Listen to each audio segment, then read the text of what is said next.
Assalamualaikum warahmatullahi wabarakatuh.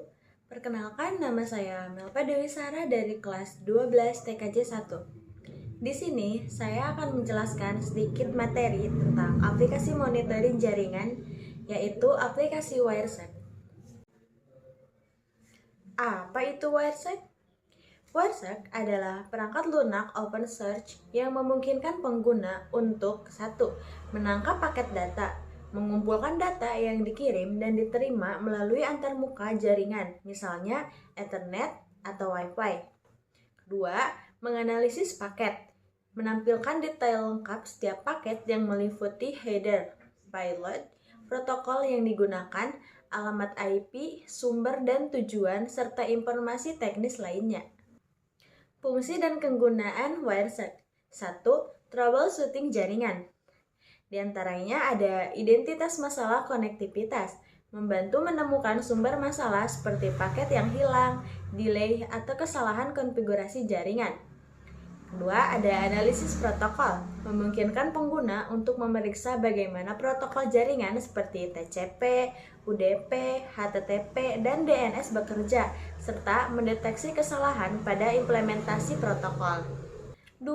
Ada keamanan jaringan, yaitu ada deteksi aktivitas mencurigakan, memungkinkan identifikasi trafik abnormal yang bisa menjadi indikasi serangan siber, seperti serangan denial of service atau DOS atau penyusupan. Ada audit dan investigasi, membantu tim keamanan dalam melakukan audit terhadap komunikasi jaringan dan menyelidiki insiden keamanan. Yang ketiga ada pembelajaran dan riset. Belajar protokol jaringan.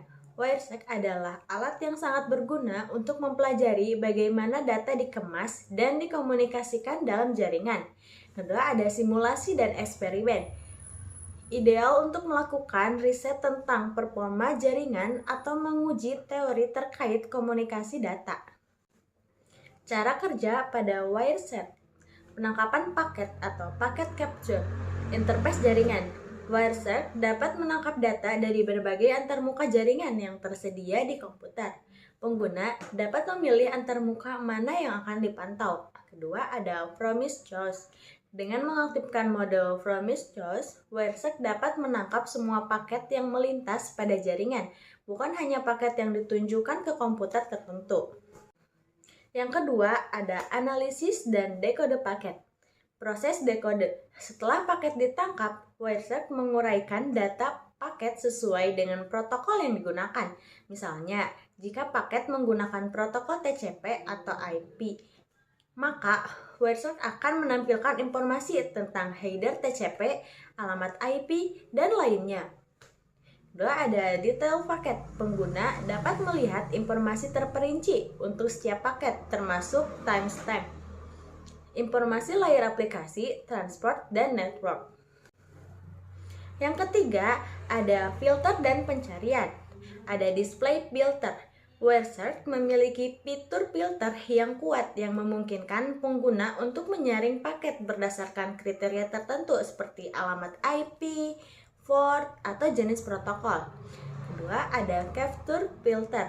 Filter juga bisa diterapkan saat proses penangkapan paket untuk mengurangi jumlah data yang dikumpulkan sesuai kebutuhan analisis. Fitur utama pada Wireshark. Yang ke-1, ada antarmuka grafis yang ramah pengguna, memudahkan navigasi dan analisis data dengan tampilan yang intuitif.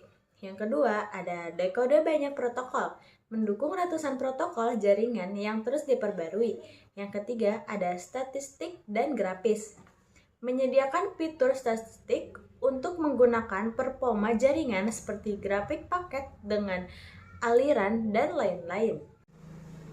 Yang keempat, ada resemble streams, mampu menyusun kembali sesi komunikasi TCP untuk analisis lebih mendalam. Yang kelima, ada ekspor data. Paket yang telah ditangkap dapat disimpan dalam berbagai format file untuk analisis selanjutnya atau berbagi dengan kolega. Kelebihan Wireshark. 1. Grafis dan open source, tersedia secara bebas tanpa biaya lisensi. Yang kedua, ada komunitas besar, didukung oleh komunitas yang aktif sehingga sering mendapatkan pembaruan dan bantuan. Yang ketiga, ada fleksibilitas tinggi, dapat digunakan untuk berbagai keperluan mulai dari troubleshooting hingga riset dan pembelajaran. Ada juga kekurangan pada Wireshark, yaitu 1. Membutuhkan hak akses administrator.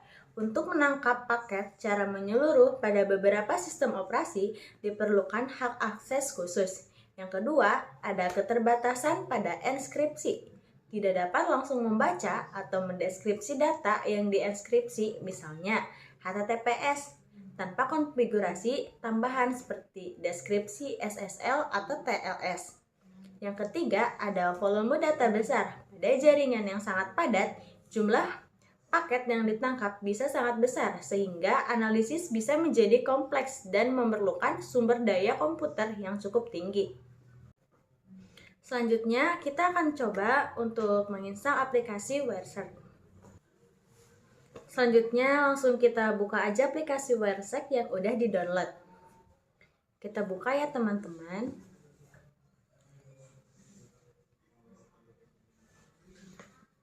Saya pakai aplikasi Wireshark versi 4.4.3. Kita langsung buka, kita bisa klik next.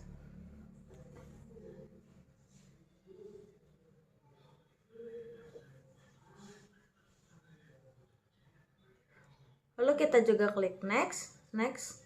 Nah, di sini kita harus mencentang semuanya. Jangan sampai ada yang tidak dicentang.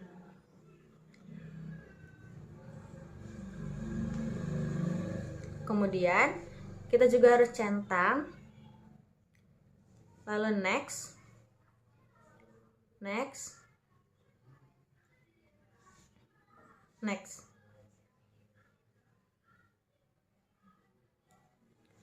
Nah, kita tunggu proses menginstalnya.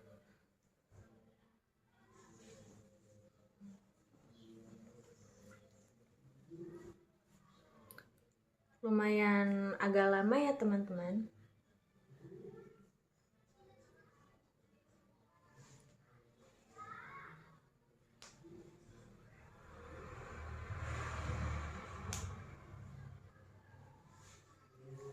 Kalau udah, kita langsung klik I agree.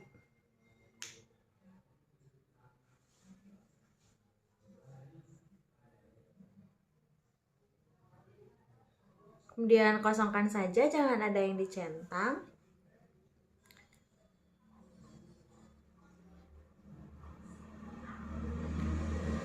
Kemudian klik next atau install.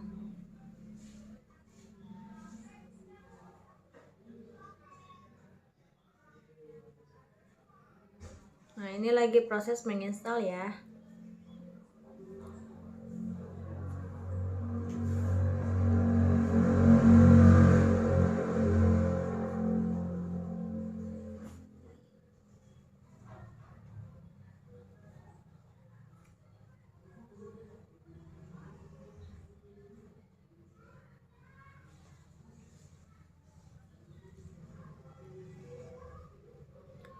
Tunggu ya teman-teman, ini agak lumayan lama.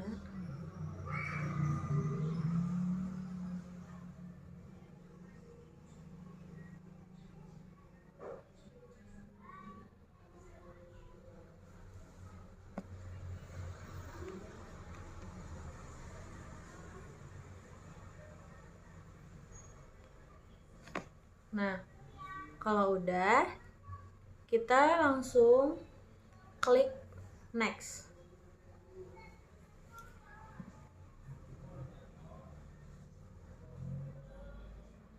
Next lagi ya teman-teman.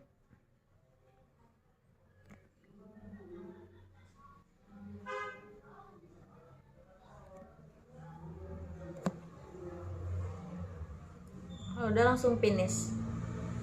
Nah, kita udah menginstalnya, kemudian kita langsung buka aja aplikasinya.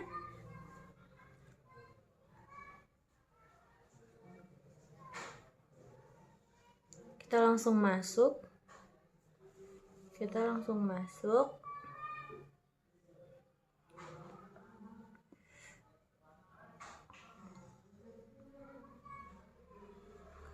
Klik yang ada bacaan WIPI.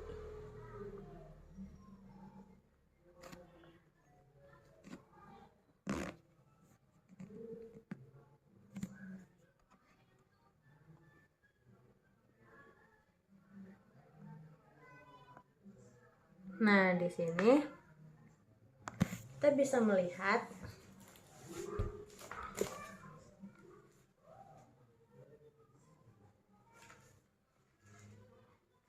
di sini jadi kita bisa melihat secara detail ya, ketika ada warning dan ada proses akses protokol, apa saja yang masuk dan keluar dari interface kita dan lain sebagainya. Kenapa juga nih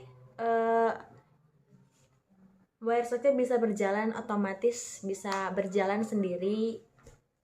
Itu tuh dikarenakan di interface kita dikarenakan interface kita aktif, terdapat beberapa aplikasi dan itu adalah traffic yang masuk dan keluar. Jadi begitu teman-teman. Ini juga kita bisa melihat trafficnya langsung.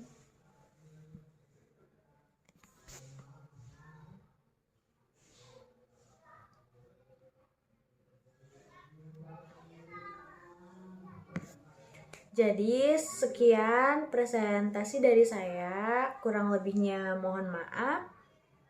Wabillahi taufiq wa hidayah. Wassalamualaikum warahmatullahi wabarakatuh.